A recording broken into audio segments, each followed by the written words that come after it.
नमस्कार, मैं हूं अजय शर्मा और आप देख रहे हैं देसी दर्पण। पंचायत चुनाव है। पंचायत चुनाव की यात्रा आज हमारे यहाँ पर गोछी गांव में पहुंची है। आप जैसा कि देख सकते हैं कि हम इस वक्त सरपंच पद के उम्मीदवार श्रीमती नीरज के कार्यालय के बाहर खड़े हैं, जहां पर कुछ कार्यकर्ता बैठे हैं, कुछ ग्रामीण मौजूद हैं। तो हम आइए जानते हैं कि गोछी गांव में पंचायत चुनाव को लेकर के किस तरीके का माहौल है। सभी उम्मीदवार जो हैं वो अपनी अपनी दावेदारी अपने अपने तरीके से जता रहे हैं। ग्रामीण हैं, भाईचारे का चुनाव होता है और इस भाईचारे के चुनाव में कोई कहीं बैठे कहीं कुछ भी करे, लेकिन सबसे ख़ास बात जो होती है कि अपना भाईचारा जो है ना वो कायम हमेशा रहना चाहिए। और उसी के तहत हम जान लेते हैं कि सरपंच पद के जो उम्मीदवार हैं यहाँ से गोछी गांव से श्रीमती नीरज हैं। उनके पतिदेव यहाँ पर बैठे हैं, मिस्टर विजेंद्र उर्फ गुल्ली। उनसे जान लेते हैं कि उनके क्या क्या मुद्दे रहेंगे, किन बातों को लेकर के वो सरपंच पद के चुनाव में उतरे हैं।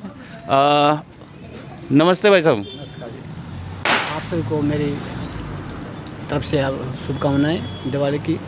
और इलेक्शन का दौर है और इसमें हम जो है हमारे मुद्दे यही हैं कि मेन मुद्दा क्या है हमारा कि जल निकासी है हमारे गांव में, वो बड़ी समस्या है। जल निकासी की समस्या है और गांव में वाटिका भी नहीं है। और क्या नाम है ये बोलते हैं जैसे सफाई भाई के बारे में हमारे जो है बहुत बड़ी समस्या बनी है। एक कर्मचारी था वो भी हटा दिया, अभी एक ही है और वो पूर्ण रूप से कार्य नहीं कर रहा। तो सफाई पर पूरा फोकस होगा। और शिक्षा, जैसे सरकारी स्कूल है उसको मजबूती देंगे, उसमें क्या स्टाफ की कमी है और है, उसकी एक कमेटी बनाएंगे और शिक्षा को बढ़ावा देंगे। और जो हमारे जैसे इसमें जो बोलते हैं एक लाइब्रेरी की व्यवस्था हो जाए। और हमारे गांव में वाटिका भी नहीं है, जबकि पड़ोसी गांव में अदालत में 2 वाटिका हैं। तो इस पर ध्यान दिया जाएगा। ये है जी मेन मुद्दे। ठीक, ये तो आपका हो गया जो आपके चुनावी वायदे हैं। आपके जो चुनावी वायदे हैं, आपने ये चुनावी वायदे गांव के समक्ष रखे हैं। सरपंच पद जो बड़ा अहम पद होता है, काफ़ी सारी अच्छी ग्रांट जो है ना ग्राम पंचायत में आती हैं। कहीं ऐसा तो नहीं कि ग्रांट अच्छी आती हैं उस चीज़ को लेके मैं सरपंच पद के लिए उतरा हूँ, या मतलब पैसा खर्च करके लोगों के सामने लोगों में विश्वास जता के मैं इस पद को हासिल कर लूं, और कुछ इस तरीके की है, या वास्तव में जन सेवा की भावना को लेकर के होता है? ये सिर्फ समाज सेवा है। मैं समाज सेवा के लिए करना चाहता हूँ, ताकि समाज सेवा होगी तो उसमें क्या है पूर्ण जागृति आएगी लोगों में। अभी क्या है कि समाज सेवा ही मेरा टारगेट है, उसी को ही मैं बढ़ावा दूँगा। जैसे मैंने कोरोना के टाइम पर पूरे गाँव में मास्क, सैनिटाइजर, स्प्रे वगैरह पूरे गाँव में करवाए।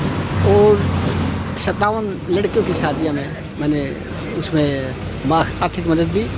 और जैसे 26 लड़कियों की शादियों में सिलाई मशीन और 2100 रुपये का दिया। सभी धार्मिक स्थलों में योगदान दिया।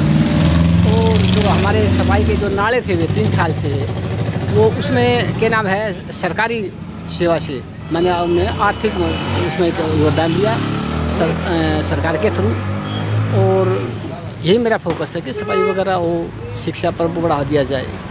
इस तरीके के समाज सेवा के काम जो और भी दूसरे जो कैंडिडेट हैं वो भी समाज सेवा के काम गिनाते रहते हैं कि मैंने पहले भी ये काम किए हैं, वो किए हैं। लेकिन एक चीज़ हमने नोटिस की कि आपके गांव में हम घूम रहे थे, हमने आपसे मिलने से पहले कुछ लोगों से जानकारी हासिल करी कि किसका क्या माहौल है।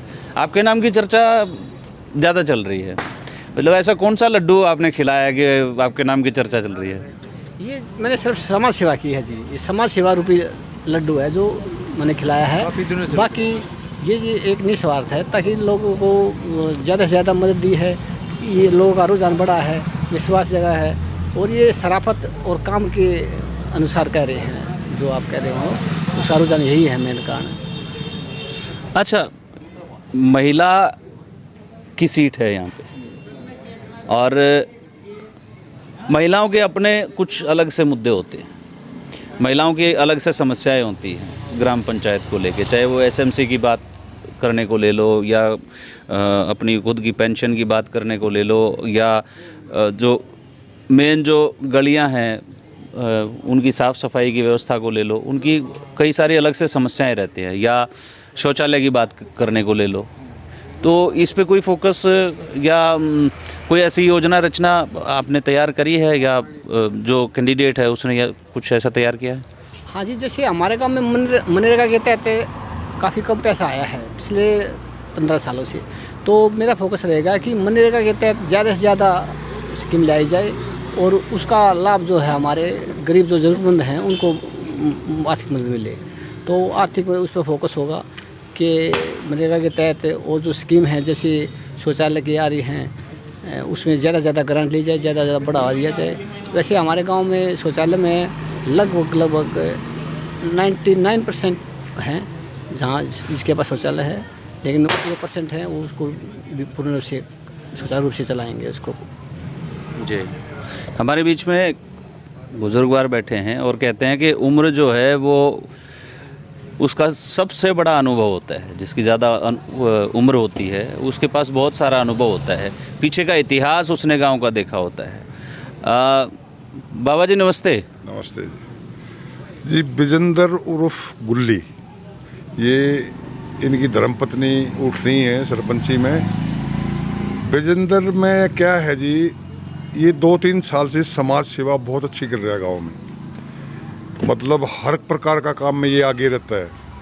नालों की सफाई करवानी हो, जल निकासी करवानी हो, कहीं पानी की समस्या हो, कहीं और भी है, मतलब कहीं शादी ब्याह में कोई दिक्कत आ रही हो, मतलब हर चीज़ में ये समाज सेवक अब से नहीं, 2-3 साल से। सरपंच भी तो नहीं है, यो सरपंच तो आप लड़ रहे हैं इलेक्शन, उससे जी जी पहले ये समाज सेवक है, बहुत बढ़िया। तो इसके साथ तो रुझान बनेगा ही।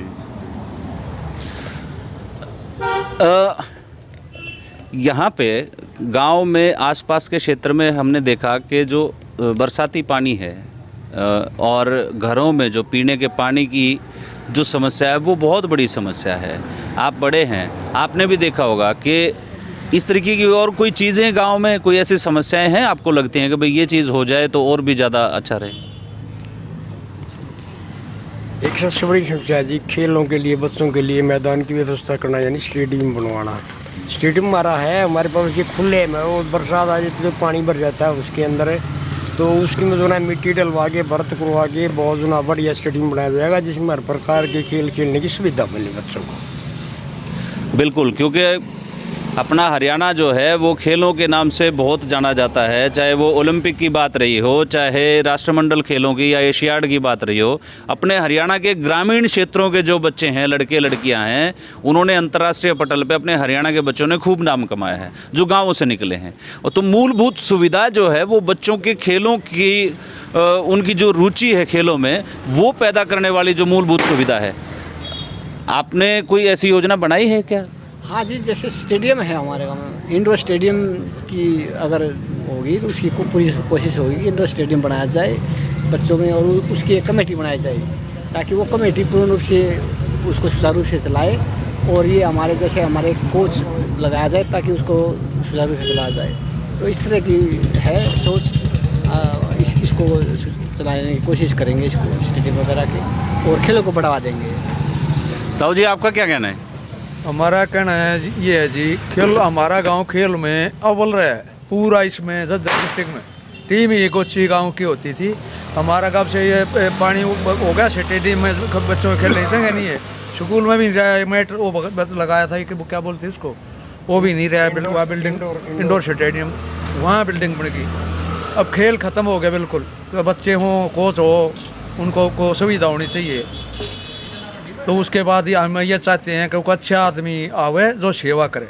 जो भी बन गया अपने निकल गया ऐसे ही, ना पैसे की कोई कमी नहीं, पैसे लेने वाला भी चाहिए, सफाई भी इसने घूम फिर के अपने आप सरकार से।